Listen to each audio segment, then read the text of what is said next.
أعوذ بالله السميع العليم من الشيطان الرجيم. بسم الله الرحمن الرحيم. الحمد لله رب العالمين وبه نستعين، وصلى الله على محمد وعلى الطاهرين وعن الله عليهم من الأولين والآخرين.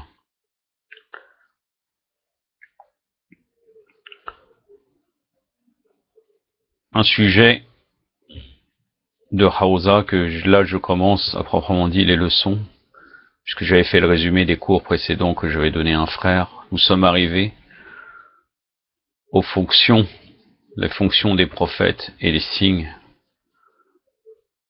de ces prophètes.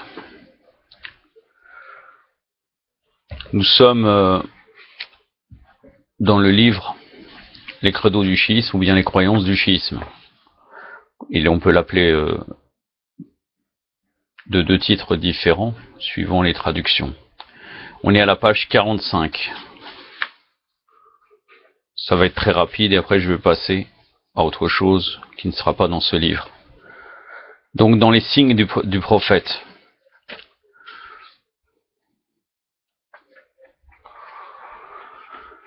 Nous croyons que la prophétie est une responsabilité divine dont Allah charge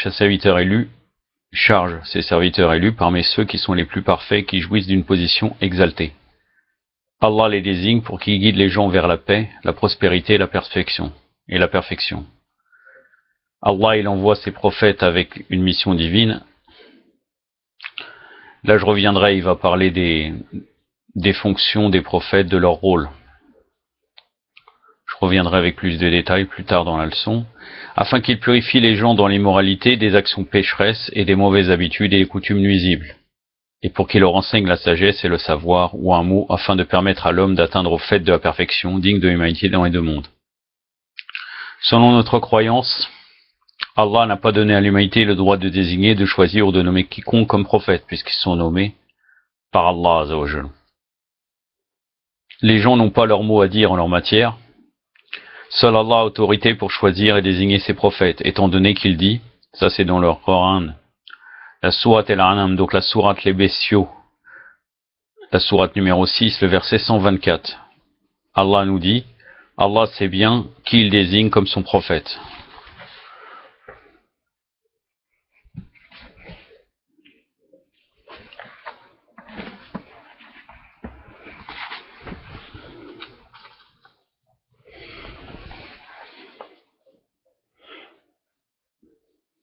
Ce n'est qu'un extrait du verset, c'est au milieu du verset. A'udhu billahi samir al-alim minash shaitanir rajim.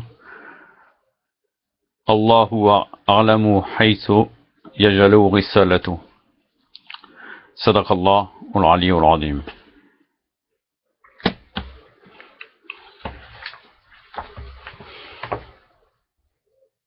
Donc les gens, comme Allah Azza wa Jalla il a désigné, c'est lui qui a choisi les prophètes, donc les gens se doivent sans hésitation reconnaître les prophètes et suivre leurs commandements et enseignements. Ils ne doivent pas mettre en question l'autorité des prophètes. Ils n'ont pas le droit de les contredire, car Allah les a envoyés comme guides, porteurs de la bonne nouvelle et avertisseurs de ce qui arrivera.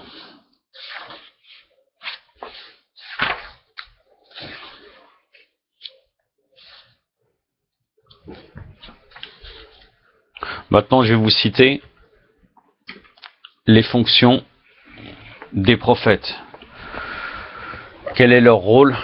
À chaque fois, je vais argumenter avec un verset coranique ou bien plusieurs versets coraniques et un hadith. Un hadith qui nous viendra du livre Mizan el-Hikma et quelquefois El-Kafi. Je vous citerai la référence à chaque fois. Donc on peut dire en premier lieu que le rôle des prophètes, c'est la purification. Là, quand je vais vous citer les versets coraniques, je ne vais pas vous les citer à chaque fois en arabe, car je vais prendre énormément de temps, car il y en a beaucoup. Donc je vous citerai en français avec la référence et vous pourrez revenir à la référence en arabe. Donc le premier rôle des prophètes, on pourrait dire, c'est la purification. Allah subhanahu wa ta'ala nous dit, Allah aime ceux qui reviennent sans cesse vers lui, il aime ceux qui se purifient. Ça c'est dans Sourate Al-Baqarah, le verset 222, donc la sourate numéro 2.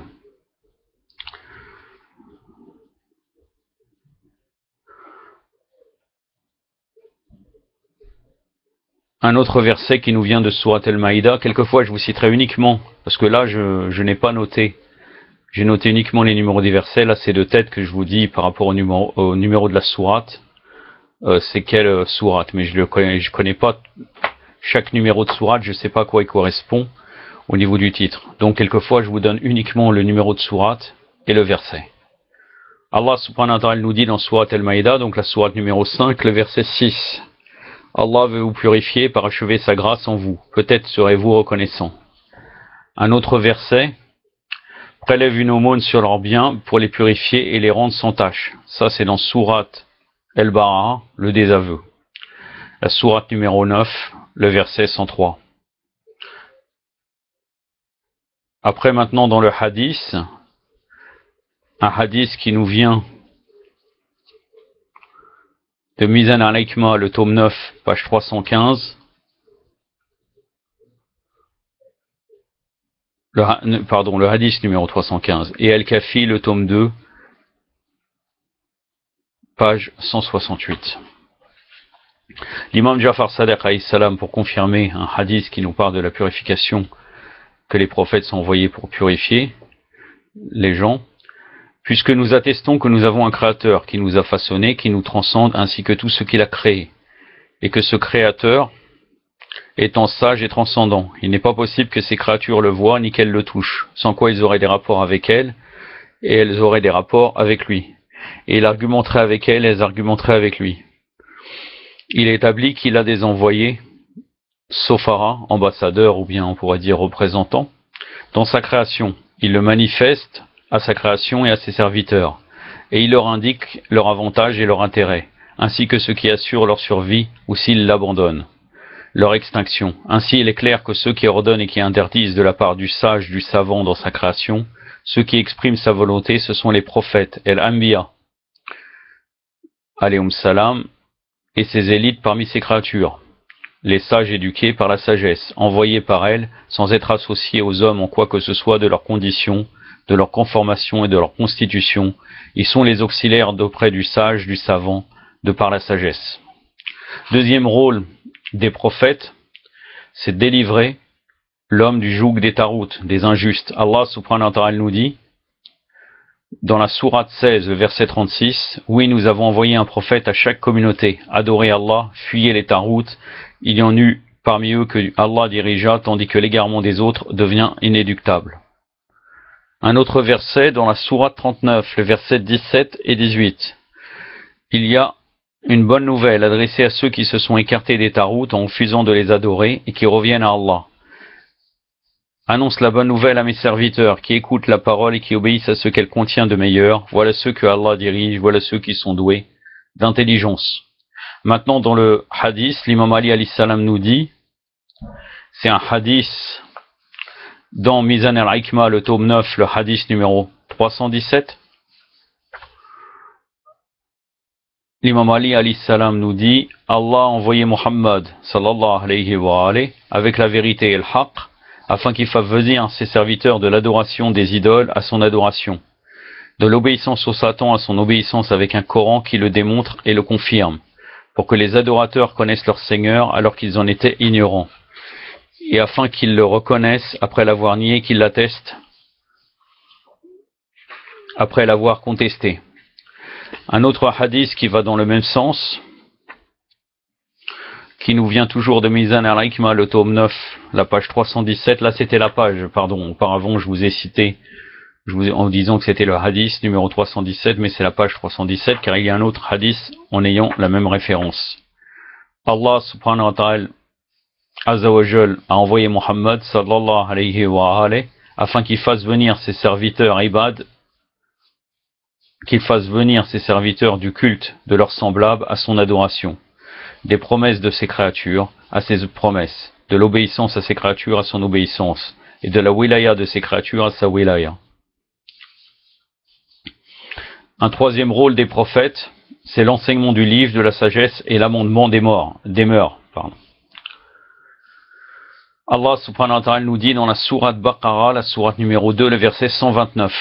Notre Seigneur, envoie-leur un prophète pris parmi eux. Il leur récitera tes versets, il leur enseignera le livre et la sagesse, il les purifiera. Tu es le Tout-Puissant, le sage. Allah subhanahu wa ta'ala nous dit aussi à la sourate 62, le verset numéro 2. C'est lui qui a suscité au milieu des hommes illettrés un prophète pris parmi eux, qui leur communique ces versets, qui les purifie, qui leur enseigne le livre et la sagesse. Il se trouvait auparavant dans un égarement manifeste. L'imam Moussa al-Kazem alayhi salam nous dit aussi, c'est un hadith, nous venons de Mizan al-Hikmah, le tome 9, page 320, Allah n'a envoyé aux hommes ses prophètes et ses messagers afin qu'ils leur fassent connaître. Celui donc qui répond le mieux à l'appel des prophètes est celui qui est le plus connaisseur d'Allah, et celui qui connaît et qui obéit à l'ordre d'Allah, est celui qui est le plus sage et qui atteindra le degré le plus haut de la perfection en ce monde d'ici-bas, ainsi que dans le monde de l'au-delà. Le prophète sallallahu alayhi wa alayhi, de son côté, nous dit « J'ai été envoyé afin de perfectionner les nobles caractères ». C'est un hadith très connu, qui existe même chez les mukhalifin. Là, ça a été pris de Mizan al-Hikmah, le tome 9, page 321.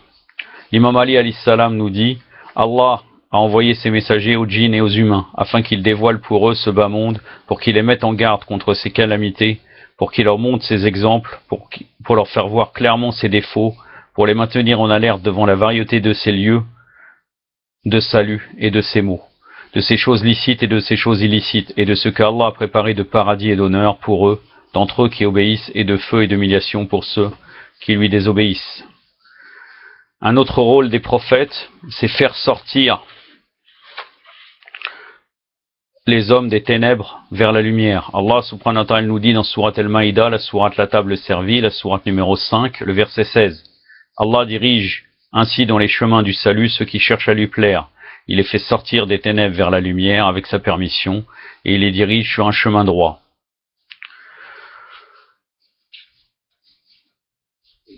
Dans la sourate 14, le verset 1 et 2, Allah subhanahu wa ta'ala nous dit « Voici un livre, nous l'avons fait descendre sur toi pour que tu fasses sortir les hommes des ténèbres vers la lumière avec la permission de leur Seigneur, la voix du Tout-Puissant, de celui qui est digne de louange, la voix d'Allah à qui appartient ce qui est dans les cieux et ce qui est sur la terre. » Dans le hadith, nous trouvons dans Mizan al-Hikmah, le tome 9, page 321, l'imam Ali alayhi salam qui nous dit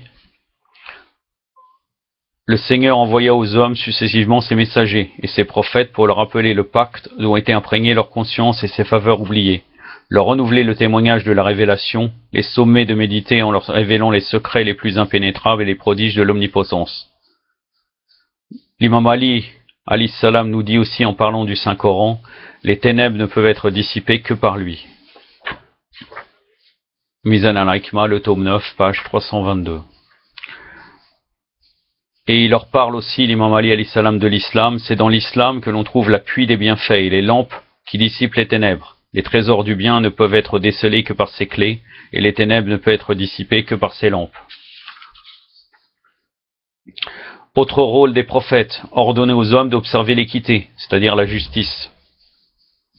Allah subhanahu wa ta'ala nous dit « Nous avons envoyé nos prophètes avec des preuves indubitables. Nous avons fait descendre avec eux le livre et la balance afin que les hommes observent l'équité. » C'est la sourate numéro 57, le verset 25.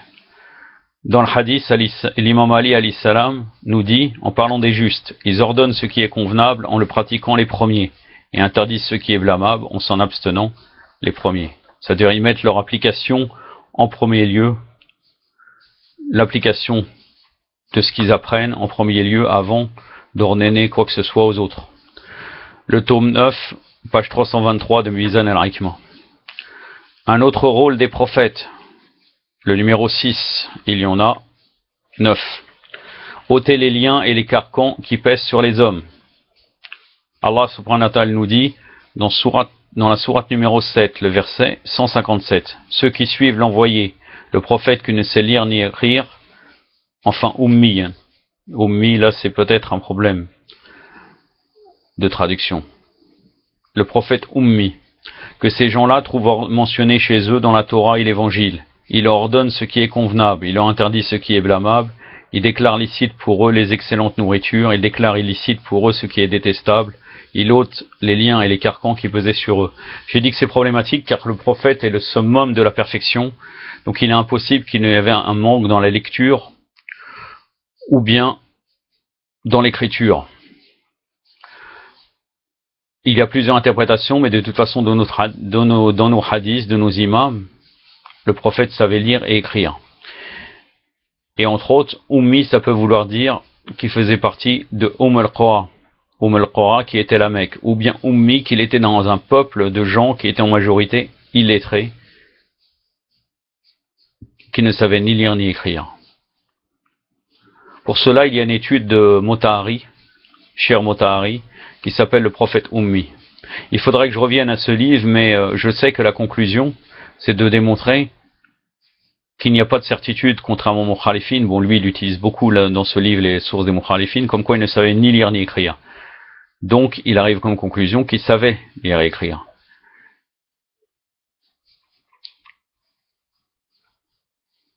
Septième rôle. Là, il n'y avait qu'un seul verset coranique. Trancher les différends des hommes au sujet de la religion. Allah subhanahu wa ta'ala nous dit, les hommes formaient une seule communauté. Allah a envoyé les prophètes pour leur apporter la bonne nouvelle. Et pour les avertir, il fit ainsi descendre le livre avec la vérité pour juger entre les hommes et trancher leurs différends. Mais seuls et par jalousie entre eux, ceux qui avaient reçu le livre furent en désaccord à son sujet. Alors que des preuves irréfutables leur étaient parvenues, Allah a dirigé ceux qui ont cru à cette part de vérité au sujet de laquelle d'autres se sont disputés.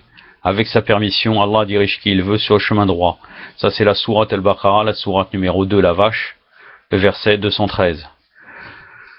Conduire les hommes dans le chemin du salut. Huitièmement, Allah subhanahu wa ta'ala nous dit dans la sourate Al-Maïda, la sourate la table servie, le verset numéro 15, ô gens du livre, notre prophète est venu à vous. Il vous explique une grande partie du livre que vous cachiez. Il en abroge une grande partie. C'est une lumière et un livre clair vous sont venus d'Allah Azza wa Jal. Un autre verset dans la sourate numéro 6, le verset 48, nous n'avons envoyé les prophètes que comme annonciateurs de la bonne nouvelle et comme avertisseurs. Ceux qui croient et qui s'amendent n'éprouveront plus aucune crainte et ne seront pas affligés. L'imam Ali alayhi salam nous dit aussi de son côté à ce sujet, en s'adressant aux musulmans, Allah subhanahu wa ta'ala vous a consacré l'islam et vous a choisi pour lui, car l'islam est le nom du salut et la totalité de la dignité. C'est un hadith nous venant de Mizan al-Hikma, le tome 9, page 328. Aussi, ils sont venus, les prophètes, pour fournir des arguments inéductables, comme quoi on ne peut pas répondre à leurs argumentations. Ils ont des preuves claires. Dans le Coran, Allah subhanahu wa ta'ala nous dit, dans la sourate An-Nisa, la sourate les femmes, le verset 165, nous avons inspiré les prophètes, ils annoncent la bonne nouvelle et ils avertissent les hommes afin qu'après la venue des prophètes, les hommes n'aient aucun argument opposé à Allah. Allah est puissant et juste. Un autre verset, nous venons de la sourate numéro 6, le verset 130, ô assemblée des djinns et des hommes, des prophètes choisis parmi vous ne sont-ils pas venus à vous, en vous exposant mes signes, en vous avertissant de la rencontre de votre jour que voici. Ils diront, nous avons témoigné contre nous-mêmes. La vie de ce monde les a égarés, ils ont témoigné contre eux-mêmes qu'ils étaient incrédules.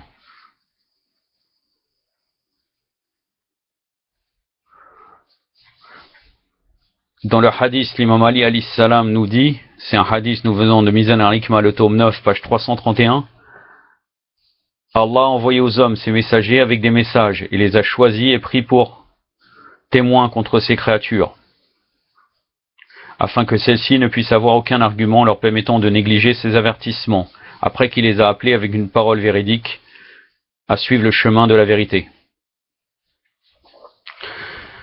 Un autre hadith, Abu Basir, radhiyallahu anhu, nous rapporte qu'un homme demanda à l'imam Ja'far Sadiq alayhi salam, pour quelle raison Allah a-t-il envoyé aux hommes des prophètes et des messagers? L'imam lui répondit, afin qu'après la venue des prophètes et les hommes n'aient aucun argument opposé à Allah, et afin qu'ils ne disent pas, nul associateur de bonnes nouvelles, nul avertisseur n'est venu à nous.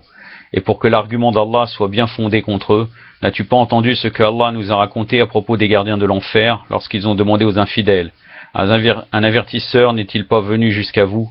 Les infidèles ont répondu, oui, un avertisseur est venu à nous, mais nous avons crié au mensonge. Mizan al-Hikma, le tome 9, page 331. pour finir, concernant les rôles des prophètes, le prophète sallallahu alayhi wa sallam a dit: Allah a envoyé les messagers aux hommes, afin qu'ils soient une preuve claire en sa faveur contre ses créatures, et pour que ces messagers soient des témoins contre eux, et il a envoyé parmi eux les prophètes annonciateurs et avertisseurs, pour que quiconque doit périr périsse sur une preuve évidente, et que quiconque doit vivre vive sur une preuve évidente, et pour que les adorateurs comprennent de leur Seigneur ce qu'ils ignoraient de lui, pour qu'ils reconnaissent sa divinité après qu'ils l'aient méconnu, et qu'ils établissent une cité divine après ce qu'ils avaient soutenu du contraire. Mizan al-Hikma, le tome 9, page 331. À travers ce hadith et les autres hadiths précédents, nous voyons donc que les prophètes, ils sont venus pour que les gens, aussi le jour de la résurrection, ils n'ont aucune excuse. Ils ne pourront pas dire on nous a rien envoyé, on était ignorants. Allah dira si, rappelez-vous, je vous avais envoyé tel ou tel prophète pour vous montrer le chemin de la guidance. Allahumma salli ala Muhammad wa ali Muhammad.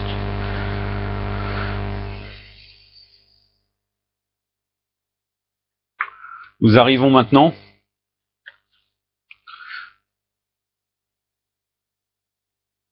on pourrait dire au signe des prophètes. Les prophètes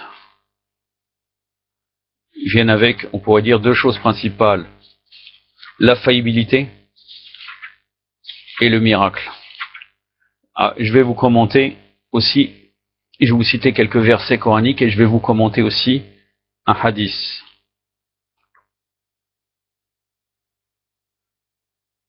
Pour prouver l'infaillibilité des prophètes, il existe des raisons précises que nous allons discuter. Premièrement, pour que l'être humain donc puisse arriver à la perfection pour laquelle il a été créé, la pratique d'une tradition ou d'un rituel est nécessaire. Et le rituel et la tradition doivent provenir de la guidée divine et de la vraie religion pour pouvoir mener l'homme vers la perfection tant aspirée.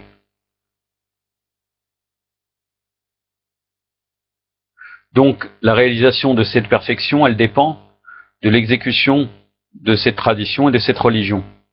Et le prophète, il est le responsable par excellence de cette éducation pour l'homme.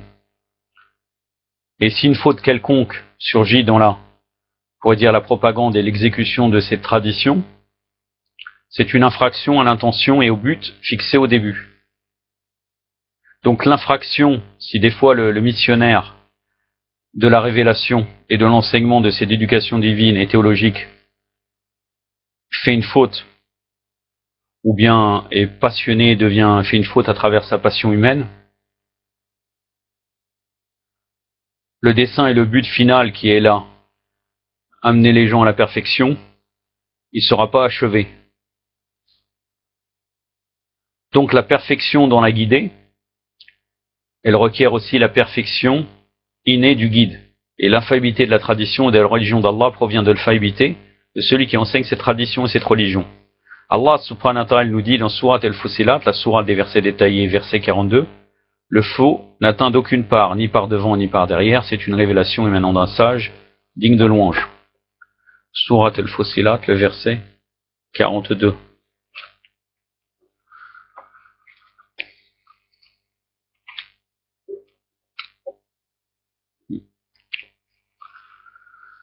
أعوذ بالله السميع العليم من الشيطان الرجيم لا يأتيه الباطل من بين يديه ومن خلفه تنزيل من حكيم الحميد صدق الله العلي العظيم.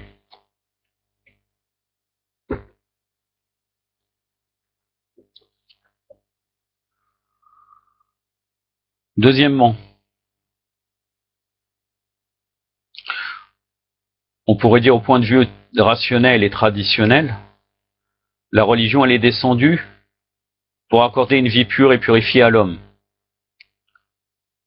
et afin de le raviver et de lui donner une nouvelle vie. Allah subhanahu wa ta'ala nous dit dans Surat al-Nahl, donc la sourate les abeilles, le verset 97, quiconque mâle ou femelle fait une bonne œuvre tout en étant croyant, nous lui ferons vivre une bonne vie et nous les récompenserons certes en fonction des meilleurs de leurs actions.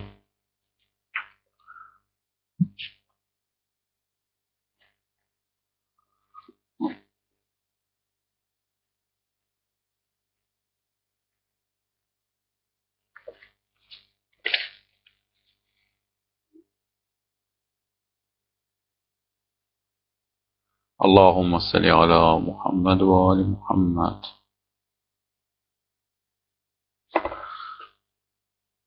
Je vous ai dit le verset 97.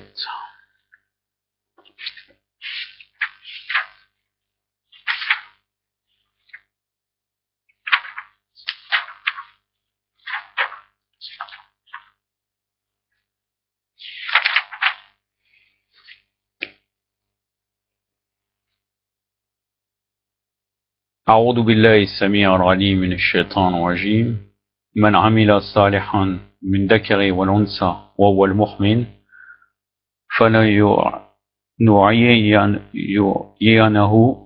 حياة طيبة ولنجزينهم أجرهم بالأحسن ما كانوا يعملون. صدق الله العلي العظيم. Quiconque homme ou femme qui tout en étant croyant effectue une bonne œuvre, nous lui ferons vivre une vie agréable et lui donnerons la récompense selon ce qu'il aura fait de mieux.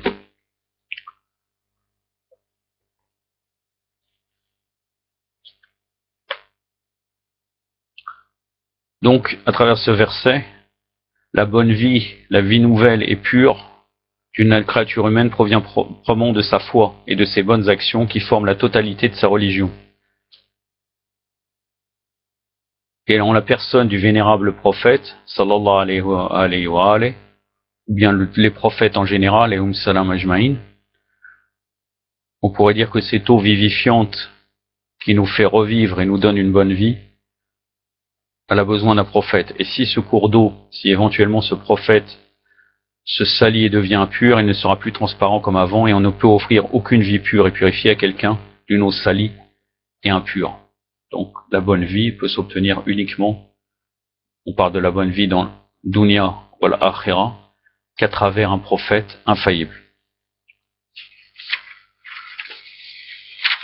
Troisièmement,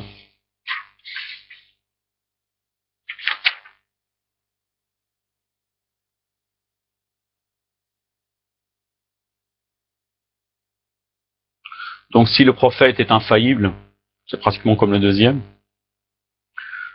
Si le prophète n'est pas infaillible, et le prophète fait des fautes et des péchés, ça annule l'intention et annule le résultat final de la mission prophétique. Quatrièmement,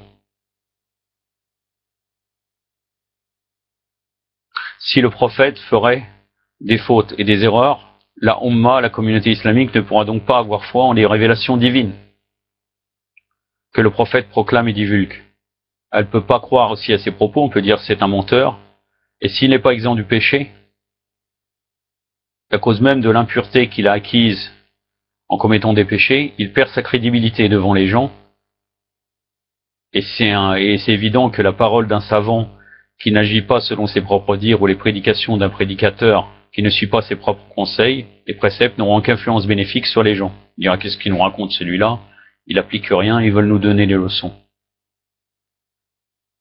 Et donc l'intention et le dessein désiré de la mission prophétique resteront inachevés et incomplets. Cinquièmement, l'origine des fautes et des péchés, ça provient de la faiblesse de la raison et de la volonté humaine. La raison parfaite, elle est forcément liée à la révélation divine.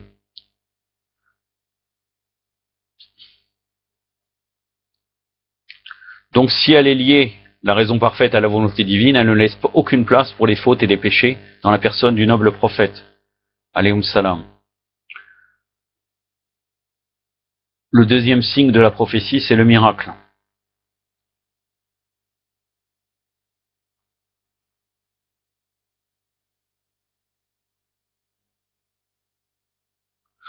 Donc la mission prophétique, c'est une manière aussi donc de parler. Il affirme certaines choses, le prophète, et en même temps l'affirmation pratique envers ce qu'il est en train de dire, elle se confirme par le miracle. C'est une chose qui est produite sans la médiation d'une cause normale et commune. Donc le miracle se réalise selon la volonté d'Allah Azza wa Jal.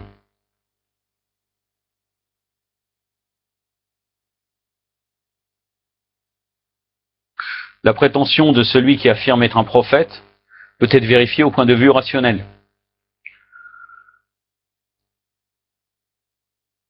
mais une prétention qui est en dehors donc de ses habitudes normales et un témoignage formel et définitif de sa véracité. Car s'il n'est pas véridique, la chose extraordinaire qu'il a commise sera comme l'affirmation d'une chose mensongère.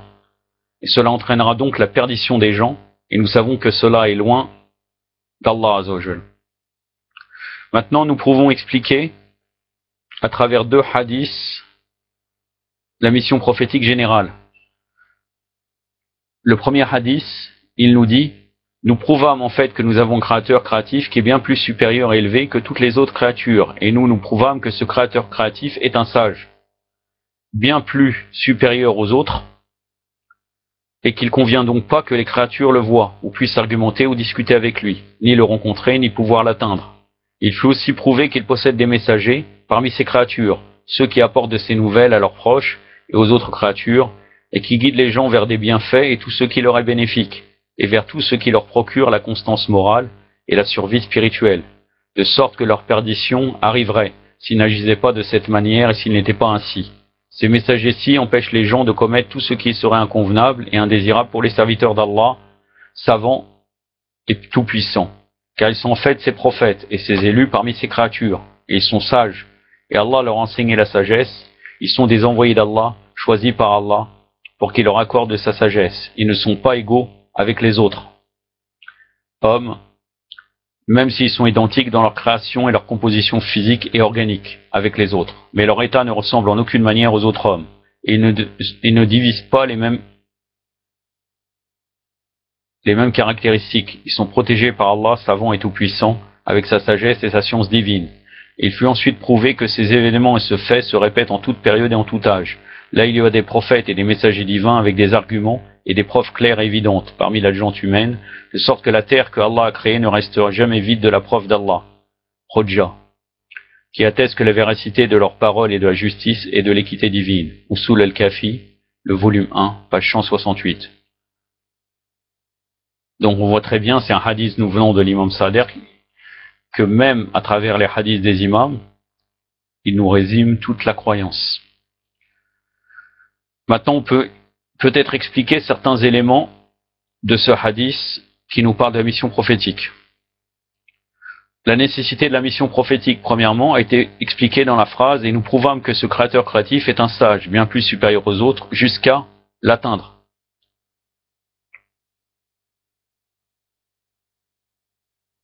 Qu'il ne convient pas que les créatures le voient ou puissent argumenter ou discuter avec lui, ni le rencontrer, ni pouvoir l'atteindre.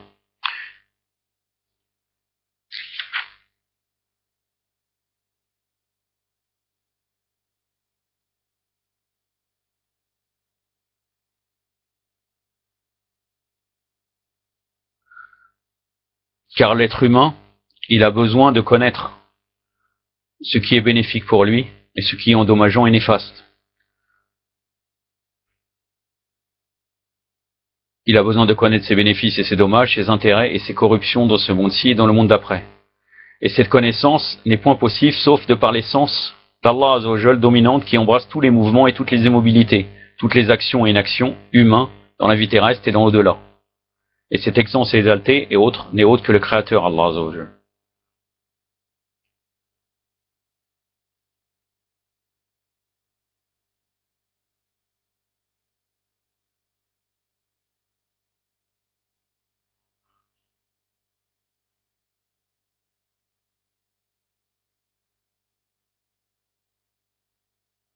Donc dans ce hadith, on a aussi discuté de la qualité exceptionnelle de la personne du vénérable prophète avec les autres humains, et le fait que les prophètes sont privilégiés par rapport aux autres humains, par ce dont ils sont capables d'accomplir et d'achever dans ce monde. Ceci est démontré dans la phrase. Ils ne sont pas égaux avec les autres hommes, même s'ils sont identiques dans leur création et leur composition. Mais en aucune autre chose, leur état ne ressemble aux autres hommes et ils ne divisent pas les mêmes caractéristiques. Aussi dans la phrase aussi, ils sont ses élus parmi ses créatures. On a accordé une grande importance à la qualité spéciale du prophète, qu'on peut appeler aussi, donc en arabe, Mustafa, c'est-à-dire l'élu. Et par la grâce de cette qualité honorable et de ses créations purifiées, il parvient à la haute et unique position d'un médiateur entre le Créateur et la créature, et devient un messager entre le supérieur et le subalterne.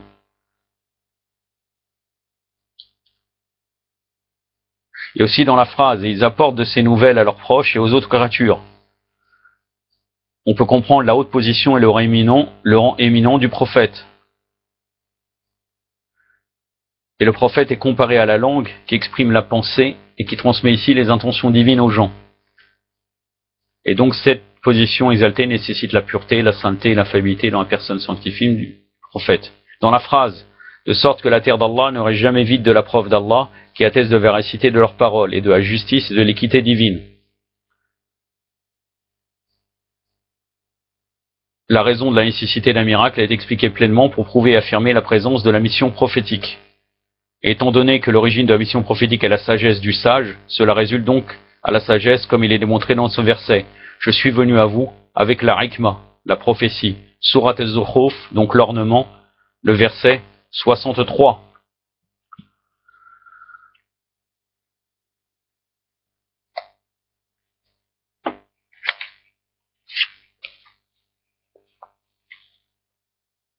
C'est un extrait du verset. A'udhu billahi samir al-alim minash shaitanir rajim. Qala qad jitukum bil hikmati. Je suis venu avec, je vous apporte la sagesse. Sadaqallah al-ali al-radim. Et aussi un autre verset dans Surat les abeilles, le verset 125. Et par la sagesse et la bonne exhortation, appelle les gens au sentier de ton Seigneur. Je ne vais pas revenir, je vais citer le verset précédemment. Mais je l'ai là, en fait, je peux vous le... Non, ce n'était pas un verset que je vous avais cité. Je me suis trompé. A'udhu billahi samir al-alim minash shaitanir rajim. Ud'u ila sabili rabbika bil hikmati mawa'idati la hasanati. Sadaqallahu al-ali al-azim. Donc c'est qu'un extrait du verset.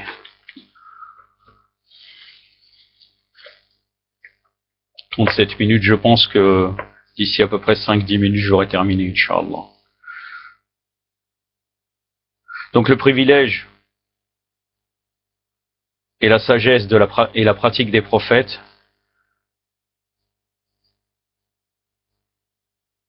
a été étudié. Et donc il a besoin de la pensée humaine. Et ça a été dit à travers la phrase, et ils apportent de ces nouvelles à leurs proches et aux autres créatures, et ils guident ces gens vers des bienfaits, tout ce qui leur est bénéfique, et vers tout ce qui leur procure la constance et leur survie.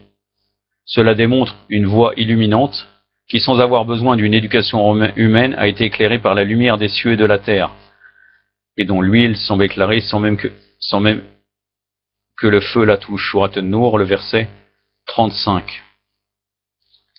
La sourate la lumière, le verset 35.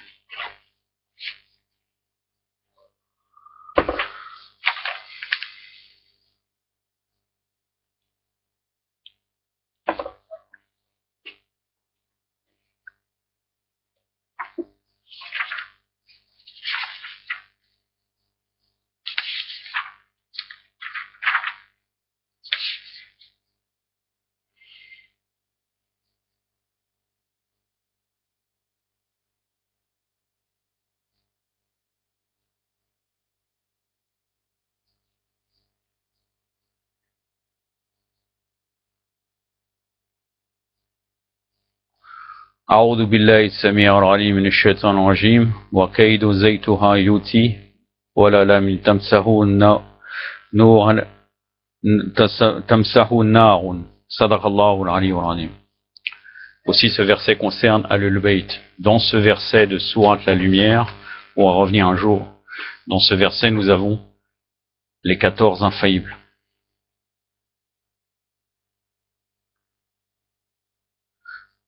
L'imam nous dit aussi, ils sont des sages et Allah leur a enseigné la sagesse. Et il ajoute peu après, ils sont protégés par Allah, savant et tout-puissant avec sa sagesse et sa science divine.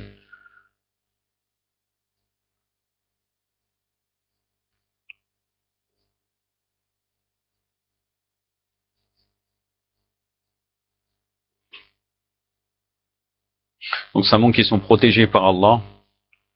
Et Allah, il les a enseigné la sagesse et eux-mêmes doivent l'enseigner.